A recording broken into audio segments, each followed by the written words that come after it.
अस्सलाम वालेकुम व्यूअर्स, मैं हूं अहमर भट्ट और ये है आपका अपना प्लेटफॉर्म आप डिजिटल। अभी हम लोग डिस्कस करेंगे यहाँ पर फैसल वाडा जो है रहनुमा तहरीक इंसाफ, उनकी एक प्रेस कॉन्फ्रेंस हुई है। धमाका खेस आप इसको कह सकते हैं, तेल का खेस कह सकते हैं, और आप इसको एक एंटी पीटीआई लॉन्ग मार्च प्रेस कॉन्फ्रेंस भी कह सकते हैं। लोग कह रहे हैं, हम तारिक मतीन जो हमारे प्लेटफॉर्म का हिस्सा हैं उनसे इस पर तज्जिया लेते हैं। तारिक, आपने देखा, प्रेस कॉन्फ्रेंस देखी, आपने सुनी, फैसल वाडा ने ये क्यों किया? अच्छा, पहले तो ये देख लें कि फैसल वाडा ने क्यों किया, क्यों रीजनिंग है, उससे पहले क्या किया है। रीजनिंग से पहले क्या किया इसको देख लेते हैं, इंटरेस्टिंग है। ये फैसल वाडा ने लॉन्ग मार्च पर हमला किया है। मेरी नज़र में ये पाकिस्तान तहरीक इंसाफ के रहनुमा फैसल वाडा ने लॉन्ग मार्च पे हमला किया है। अच्छा, इससे भी पहले एक और चीज़ देखनी चाहिए, ये बड़ी दिलचस्प है कि पेट की दो हल्की औरतों ने, ये एक ट्वीट था, उसको रीट्वीट किया फवाद चौधरी साहब ने। तो आप अपने व्यूअर्स को बताएं कि उस ट्वीट में ये कहा गया कि पेट की दो हल्की औरतों ने भांडा फोड़ दिया फैसल वाडा की प्रेस कॉन्फ्रेंस से पहले। अब इसमें इशारा था, नामुनासिब इशारा है, पेट की हल्की औरतें इस तरह से बात करना मिसोजिनिस्ट अप्रोच है, बट ये पहले से रिपोर्टेड है, हम नहीं कह रहे। तो ये इशारा था हिना परवेज भट्ट की तरफ और गरीदा फारूकी की तरफ। एक ट्वीट हुआ गालिबन आयशा अली भुट्टा साहिबा का, उसको फवाद चौधरी साहब ने रीट्वीट भी किया, और उसमें गरीदा फारूकी ने कहा 9 बजे तक का इंतज़ार करना है बस आपको, और हिना परवेज भट्ट ने कहा आपको सरप्राइज़ मिलने वाला है इमरान खान को। ये बातें की गई। तलत हुसैन साहब ने, जो एक वक्त तक, मैं जूनियर हूँ, हमारे उस्तादों में शामिल थे, मैं उनको आइडियलाइज़ करता था लेकिन अब नहीं करता, बहुत ब्लंट हो रहा हूँ मैं। लेकिन उन्होंने जो है वो ये कहा कि कुछ अहम चीज़ों के करीब पहुंच गए, कुछ चीज़ें पता चलने वाली हैं। उसके बाद ये प्रेस कॉन्फ्रेंस हुई है। अब प्रेस कॉन्फ्रेंस में हुआ क्या, ये सवाल था आपका। देखिए ये किया क्या है, फैसल वाडा ने हमला किया है। उन्होंने कहा है ना, ये लॉन्ग मार्च में उन्हें लाशें नज़र आ रही हैं, तो लॉन्ग मार्च में फिर लोग नहीं आएंगे, इसका मतलब है, या बहुत बड़ी तादाद में लोग आएंगे, खदशा यह है, तो उसको रोकने की कोशिश है। लॉन्ग मार्च में फैसल वाडा को इम्पोर्टेड शख्सियात, हुकूमत और लाशें गिरती हुई नज़र आ रही है, ये फैसल वाडा ने कहा है। अच्छा, इमरान खान की गुज़श्ता कुछ अरसे की ये सबसे बड़ी एफर्ट है, पीटीआई की सबसे बड़ी एफर्ट है, जिस पर वो अब अगले कुछ 36 घंटों में अमल करने वाले हैं। इस मौके पर ये प्रेस कॉन्फ्रेंस करना, कौन है ये आदमी? ये वो है जिसने काशिफ अब्बासी की शो में क्या रखा था, लाके टेबल पे बूट रखा था। ये उस आदमी ने किया है। फैसल वाडा के बारे में कहा जाता है कि ये पीटीआई में, मैं कौमी असम्बली में नहीं कह रहा, मैं पार्लियामेंट में नहीं कह रहा, ये पीटीआई में मखसूस नशिस्तवन हैं। ये फैसल वाडा के बारे में पीटीआई के अपने लोग कहते हैं। तो फैसल वाडा ने एक तो ये किया, हमला किया है। दूसरा इम्पोर्टेंट है, आपने जो पूछा था वो सवाल था कि क्यों किया है। तो ये बट साहब क्यों किया है जो है ना, इसमें हमें देखना क्या होगा। अब मैं आपसे एक सवाल करता हूँ, जब 2014 का लॉन्ग मार्च हुआ तो मरकज़ में हुकूमत किसकी थी? मरकज़ में 2014 के लॉन्ग, अब ये माइक अपने करीब कर लेना ताकि आप बता सके, व्यूअर्स सुन सके आपको इस माइक पे। 2014 के लॉन्ग मार्च के मौके पर नून लीग की हुकूमत थी, ठीक है। और 2014 का लॉन्ग मार्च इमरान खान ने किया था, प्लस ताहिरुल कादरी ने किया था। फिर इमरान खान ने एक आधा लॉन्ग मार्च किया था, खैबर पख्तूनख्वा से आए थे 2016 में। अभी जो इमरान खान ने 25 मई का लॉन्ग मार्च किया था, तब किसकी हुकूमत थी मरकज़ में? नून लीग की। और पंजाब में भी हमजा शहबाज की हुकूमत थी 25 मई के मौके पर। तब लॉन्ग मार्च पर इन लोगों ने, स्पेशली पंजाब में, यहाँ सिंध में भी, अराकीन असम्बली को सुबह 5 बजे घर से उठाया था। उसके बाद क्या हुआ है, अब सिचुएशन बदल गई है। इन्होंने बड़े जुल्म किए थे पंजाब में, सिंध में, लोगों के घरों में घुस के 23 को 24 को बड़े हमले किए। तो लॉन्ग मार्च के खिलाफ हमला तब अंदर से हो सकता था, हुकूमत में रहते हुए सूबे के अंदर से। अब जिस सूबे से सबसे ज़्यादा बंदे निकाल लें, वहाँ हुकूमत है पीटीआई की। अब सिचुएशन डिफरेंट है। पहले इमरान खान चला था पेशावर से, अब इमरान खान चल रहा है लिबर्टी लाहौर से। अब एक डिफरेंट सिचुएशन है। पहले पंजाब पुलिस मार रही थी, घरों में घुस के मारी थी, अल्लामा इकबाल की बहू के घर का दरवाज़ा तोड़ दिया था।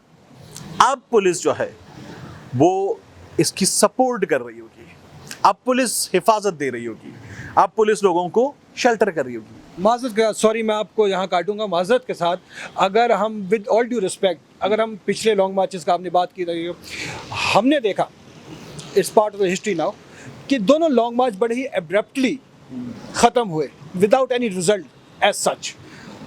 कोई बैक हैंड पे डील हुई हो, वी डोंट नो क्या हो, किसने की हो, हम उसमें नहीं पड़ते।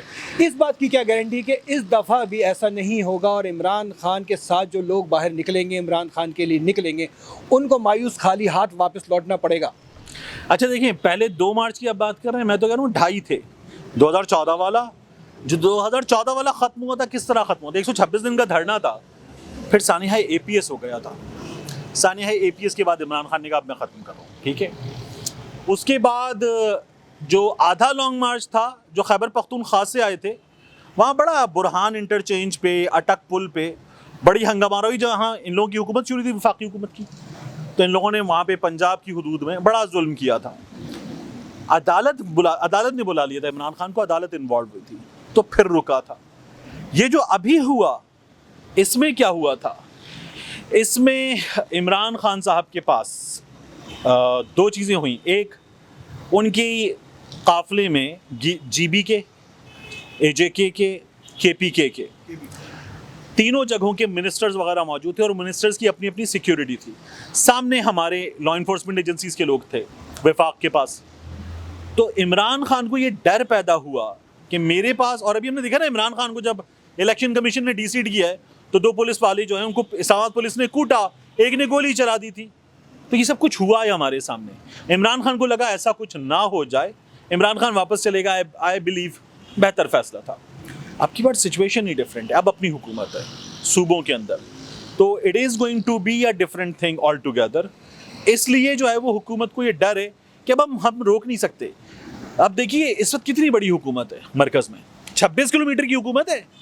जो AJK से जब आप नीचे आते हैं तो एक इंटरचेंज, वो जो है ना टोल प्लाजा, वहाँ से शुरू होती है और गोलड़ा पे आके ख़त्म हो जाती है। इतनी सी हुकूमत है 26 किलोमीटर की। 26 किलोमीटर का वज़ीर आज़म पाकिस्तान, 26 किलोमीटर का वज़ीर आज़म पाकिस्तान। जबकि पंजाब में नीचे से आप ऊपर गए इस्लामाबाद, इमरान खान की हुकूमत है। अब इसको यहाँ रख लूँ, AJK से आप यहाँ से ऊपर आए, इमरान खान की हुकूमत है। मरी से आप आ रहे हैं, पंजाब की हुदूद है, इमरान खान की हुकूमत है। AJK से आ रहे हैं ये साइड से, इमरान खान की हुकूमत। पीछे खैबर पख्तूनख्वा, इमरान खान की हुकूमत है। उससे पीछे ऊपर गिलगित बल्तिस्तान, यहाँ आ रहे हैं आप, इमरान खान की हुकूमत है। इस्लामाबाद चारों तरफ से किस चीज़ से घिरा हुआ है? PTI की हुकूमत से। तो ये 26 किलोमीटर का वज़ीर आज़म है, ये कितना जोर लगा लेगा, ये क्या कर लेगा? अब इन्हें ये डर है कि सड़क पे, फर्ज कर लीजिए, मैं नहीं कह रहा जी 20 लाख बंदे निकल आएंगे, मैं नहीं कह रहा जी वो इमरान खान के लॉन्ग मार्च में उतरा 30 लाख बंदे निकल आएंगे, मैं नहीं कहता। सड़क पे 1.5 लाख बंदा आ गया, कम होता है? बहुत होता है।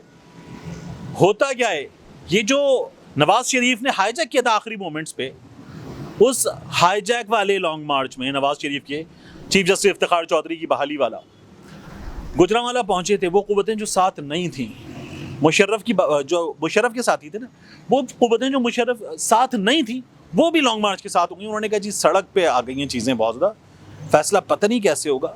उन्होंने नवाज शरीफ को गुजरांवाला में रोक दिया और फिर आसिफ अली जरदारी की हुकूमत को मजबूर किया, यूसुफ रज़ा गिलानी की हुकूमत को मजबूर किया। फैसला बदल गया। जब अवामी ताकत साथ होती है ना अहमर भट्ट, तो वो ताकतें जो साथ नहीं होती वो ताकतें साथ आ जाती हैं। ये खौफ है। अब इमरान खान का लॉन्ग मार्च नाकाम करवाने के लिए PTI के अपने लोग क्या कह रहे हैं? हम्माद अजहर, इमरान खान का इकोनॉमी के लिए focal person, Hammad Azhar rightly so सवाल उठा रहा है कि यार ये इमरान खान की, हमारी किसी की प्रेस कॉन्फ्रेंस PTV नहीं दिखाता। फैसल वाउडा की प्रेस कॉन्फ्रेंस दिखाने के लिए PTV का कैमरा एहतमाम के साथ सबसे दरमियान में लगा है। ये होता है। I am coming back to this, sorry आपका मैंने ले लिया पॉइंट यहाँ पर। इसके बारे में चूंकि लॉन्ग मार्च अभी होगा, इसमें मजीद डेवलपमेंट्स आएंगी तो उससे बात करेंगे। अभी हम फैसल वार्डे की तरफ वापस चलते हैं थोड़ा मेरे के लिए। अच्छा, फैसल वार्डे की इसका एक पहलू ये भी है कि हमने देखा कि फैसल वार्डे की प्रेस कॉन्फ्रेंस से पहले हमने आजम सवाती साहब को सुना, जो ये कह रहे थे अरशद शरीफ के कत्ल के हवाले से उन्होंने बात की कि मैं कल तदफीन के बाद जो है नाम बताऊंगा उन लोगों के जो इस कत्ल में इन्वॉल्व हैं, ठीक है नाम है। उससे पहले एब्रप्टली फैसल वार्डा साहब ने अपनी प्रेस कॉन्फ्रेंस का ऐलान कर दिया। उस वक्त उन्होंने अरशद शरीफ के हवाले से किया था, लेकिन बाद में ये लॉन्ग मार्च, एंटी लॉन्ग मार्च प्रेस कॉन्फ्रेंस बन गई। हाँ, एग्जैक्टली हुआ। ठीक है, एग्जैक्टली ये हुआ। तो क्या ये PTI में एक दरार है या is just one of the scenario के जिसमें वाम का पेपर गिर गया, ओके, हाँ हाँ प्लीज। सॉरी। तो क्या ये पीटीआई में एक दरार है या एक वाज़ेह फ़र्क है कि इन, या फिर ये एक वन ऑफ सिनेरियो है कि ये हो गया है और उसको पीटीआई किस तरह डैमेज कंट्रोल कर सकती है? देखिए, डैमेज कंट्रोल की बहुत ज़्यादा सीरियस एफर्ट नहीं की जाएगी, मैं आपको बताऊं। फैसल वाउडा से इंटरनली, आई बिलीव इंटरनली बात की जाएगी कि ये क्या किया है। उसके बाद पीटीआई बजाय इसके कि फैसल वाउडा पे टाइम ज़ाया करे, पीटीआई बताएगी लॉन्ग मार्च होगा, भरपूर होगा, पुरअमन होगा। इमरान खान ने तो क्या दिया ना, फैमिलीज होंगी, लोग होंगे, हमारी खवातीन आएंगी, बच्चे आएंगे, एंजॉय करेंगे, ठीक है। G9 के आसपास कहीं वो कह भी रहे हैं, तो वो तो अभी डी चौक जाने की बात भी नहीं कर रहे। तो पीटीआई मेरा ख्याल है फैसल वाउडा को इस वक्त जवाब नहीं देगी, और ये अच्छी हिकमत अमली है, देना भी नहीं चाहिए। फैसल वाउडा ने देखिए एक और बहुत आम बात की है, उन्होंने कहा है कि अरशद शरीफ जो है वो मुल्क से जाना नहीं चाहता था, और अरशद शरीफ को दुबई से निकलवाया नहीं गया, उसका वीज़ा पूरा हुआ है। लेकिन शुएब रज़ाक साहब जो अरशद शरीफ से मुकम्मल राब्ते में थे, वो कह रहे हैं दुबई की हुकूमत के से मुसलसल प्रेशर था। एक दूसरा, अरशद शरीफ जो है वो कुछ दोस्तों को भी बता रहे थे कि प्रेशर था। तो फैसल वाउडा साहब कह रहे हैं मेरे फ़ोन का फॉरेंसिक करवा लें, देख लें मेरे फ़ोन में क्या क्या है। तो काफ़ी कुछ है उनके पास बताने को। अब अरशद शरीफ कह रहे हैं कि फैसल वाउडा कह रहे हैं, सॉरी माफ़ कीजिएगा, फैसल वाउडा ये कह रहे हैं कि अरशद शरीफ को गाड़ी के अंदर से मारा गया है, ना अरशद का लैपटॉप मिलेगा ना मोबाइल फ़ोन मिलेगा। ये जो है साजिश तो हुई है, कत्ल तो हुआ है, वो ये मान रहे हैं। और वो ये कह रहे हैं हुकूमत गिरेगी, इंपोर्टेड शख्सियात गिरेंगी। इमरान खान इंपोर्टेड इन सबको कहते हैं, पीडीएम वालों को, लाशें गिरेंगी। तो फैसल वाउडा इस हुकूमत के लोगों के खिलाफ हैं, लाशें गिरेंगी। फैसल वाउडा लॉन्ग मार्च के खिलाफ हैं। फैसल वाउडा ना पीडीएम को सपोर्ट कर रहे हैं, ना इमरान खान की एफर्ट को सपोर्ट कर रहे हैं। बाकी किसको कर रहे हैं? मैं थे मालिया, ये तो बट साहब किसको नहीं पता। फैसल वाउडा अहबाब स्वीट्स वालों को सपोर्ट कर रहे हैं, जावेद निहारी वाले को। अच्छा नहीं, हम इस पे एक और बात कर लेते हैं कि कल हमने देखा कि इमरान खान साहब ने कहा कि मुझे पता है अरशद शरीफ को किसने कत्ल किया। आज आज़म सवाती ने कहा जी मुझे पता है किसने कत्ल किया, मैं बताऊंगा कौन इसमें इन्वॉल्व है। फैसल वाउडा ने भी सिमिलर बात की, आगे मैं बताऊंगा, बता कोई नहीं रहा। मतलब किस बात का इंतज़ार है हमारी? चले मैं इसको सवाल को इसलिए पूछूं कि हमारी फेटर्निटी का एक रुकन अरशद शरीफ, ठीक है, वो शहीद हुआ है, मारा गया है, बेगुनाह मारा गया, ठीक है। कातिलों का पता है, सबको पता है, सब जानते हैं, बोल कोई नहीं रहा। कब बोलेंगे, किन शराइत पे बोलेंगे, किस मसलहत के तहत ये चुप हैं और क्यों चुप हैं? क्यों चुप हैं ये सब जानते हैं, और कब बोलेंगे मेरा ख्याल है कि देखिए हमारे यहाँ वक्त गुजर जाने के बाद लोग बोलते हैं। जरदारी साहब ने बेनज़ीर भुट्टो के जाने के बाद कहा था कातिल लीग, फिर गले लगा लिया था। मुशर्रफ के किरदार पे अब जाकर बात होती है। मोहतरमा बेनज़ीर भुट्टो नहीं है, उनकी जमात ने नवाज़ शरीफ को गले लगा लिया है, लेकिन अब उनकी जमात के लोग भी और दीगर लोग भी कहते हैं मियाँ नवाज़ शरीफ ने उसामा बिन लादेन से पैसे लिए थे। जो आज के किरदार हैं ये दर्ज हो चुके हैं, रिकॉर्ड हो चुके हैं, ये वीडियोज़ में भी रिकॉर्ड हो चुके हैं। इमरान खान ने कहा मैंने वीडियो बनवा ली है, फैसल वाउडा ने भी आज कहा वीडियो बना लिए, मुझे कुछ हुआ तो जिन लोगों के नाम लिए वो लोग भी नहीं बचेंगे, उन्हें भी रास्ते से हटा दिया जाएगा। तो ये नाम तो रिकॉर्ड हो चुके हैं। अच्छा, ये रिकॉर्ड वैसे भी हो चुके हैं ना, तो हम सब कहते हैं यार हमें सबको पता है। अभी जो हमें सबको पता है इसमें हम सबको एक ऑब्वियस चीज़ नज़र आ रही है, but do we have an evidence to it? नहीं। तो उसकी बुनियाद क्या होती है? जैसे अरशद शरीफ के केस में कौन कातिल है, जब हम ये बात करते हैं तो हम देखते हैं अरशद शरीफ किन के खिलाफ बात कर रहा था, ठीक है। अरशद शरीफ का आखिरी ट्वीट है शहबाज शरीफ के बारे में। अरशद शरीफ एक पेपर निकाल के लाया था, ये जो मनी लॉन्ड्रिंग का 4000 सफ़ात का केस था, और वो एफआईए जो कह रही थी ये मुजरिम है, उसी ने छोड़ दिया जब ये हुकूमत में आ गए। तो अरशद शरीफ एक सफ़ा निकाल के ले आया था। गुलजार की बात, मकसूद चपड़ासी की बात, कैश बॉयज़ की बात, मसरूर अनवर की बात, सब अरशद ने अनर्थ कर दिया था। फिर अरशद मार दिया गया, डॉक्टर रिजवान भी मार दिया गया था। तो ये वो चीज़ें हैं जिनको कनेक्ट करके देखना पड़ेगा। नहीं, अगर मैं ये पॉइंट लूँ आपका, तो इस तरह तो अरशद ने पीटीआई की फॉरेन फंडिंग वाली भी उसने स्टोरी ब्रेक की ऐसी थी, की तैसी कर दी थी इमरान खान की। वही कह रहा हूँ ना, लॉर्ड ऑफ बनी गाला, लॉर्ड किंग ऑफ बनी गाला। इमरान खान ने अभी यही कहा था कि मैं अरशद को रिस्पेक्ट करता हूँ, उसने मेरे खिलाफ भी बड़े प्रोग्राम किए हैं। 2015 में अरशद शरीफ ने इमरान खान की ऐसी की तैसी कर दी, प्रो PMLN लोगों ने ये कहा कि अरशद ज्यादती कर रहा है। लेकिन अरशद धड़ल्ले वाला आदमी था, जो बात करता था धड़ल्ले से करता था, वो नहीं रहा। अब ये जो लोग बातें कर रहे हैं ना, मैंने वीडियो बना ली है, मैं बताऊंगा, अरशद की तदफीन की बात बताऊंगा। मैं आपको अभी भी कहता हूँ ये नहीं बताएंगे, ये नहीं बताएंगे। देखिए, ये मुझसे आपसे ज़्यादा बाखबर लोग हैं, ये मुझसे आपसे या किसी भी आदमी से ज़्यादा, हमसे तो ज़्यादा प्रोटेक्टेड लोग हैं, ये हमसे ज़्यादा रिसोर्सफुल लोग हैं, ये नहीं बताएंगे। तो बट साहब फिर ज़मीर अख्तर नकवी मरहूम ठीक कहते थे, मैं नहीं बताऊंगा। हम भी क्यों बताएंगे? ये वो चीज़ें हैं जो लोगों को पता हैं और इनको तारीख़ बताएगी, जुडिशरी बता दे। मैं तो चाहता हूँ जुडिशरी इस सिलसिले में फैक्ट फाइंडिंग पर लगी है, जिम्मेदारी दी गई है, बता दे। लेकिन अभी तक बट साहब ना मॉडल टाउन का पता चला है, ना सानिया साहिवाल का पता चला है, ना इमरान खान के दिनों में हुआ था सानिया साहिवाल, ना उसका पता चला है, ना लियाकत अली खान के केस में अकबर अली के बाद क्या हुआ, कुछ नहीं पता चला है। तो हमारे यहाँ पता नहीं चलता है। और हमारे यहाँ, मुझे जब आरिफ अलवी बैठ के अरशद की बेटी से बात करते हैं, अरशद की वालदा से बात करते हैं, मैंने तब कहा इस आदमी को देखें, ये सदर पाकिस्तान है, ये सदर पाकिस्तान है, पाकिस्तान की फौज का सुप्रीम कमांडर, पाकिस्तान का सबसे बड़ा कॉन्स्टिट्यूशनल ऑफिस उसको होल्ड करने वाला ये बेबस है। तो फिर मैं और आप किस खेत की मूली है, कुछ नहीं पता चलता है। चलें, सियासी तौर पे बज़ाहिर ऐसा लग रहा है कि हम एक तारीख दौर से गुजर रहे हैं। जिस तरह की डेवलपमेंट्स हो रही हैं, कोई भी पॉजिटिव डेवलपमेंट नहीं है और अरशद इन्हीं तारीख राहों में मारा गया।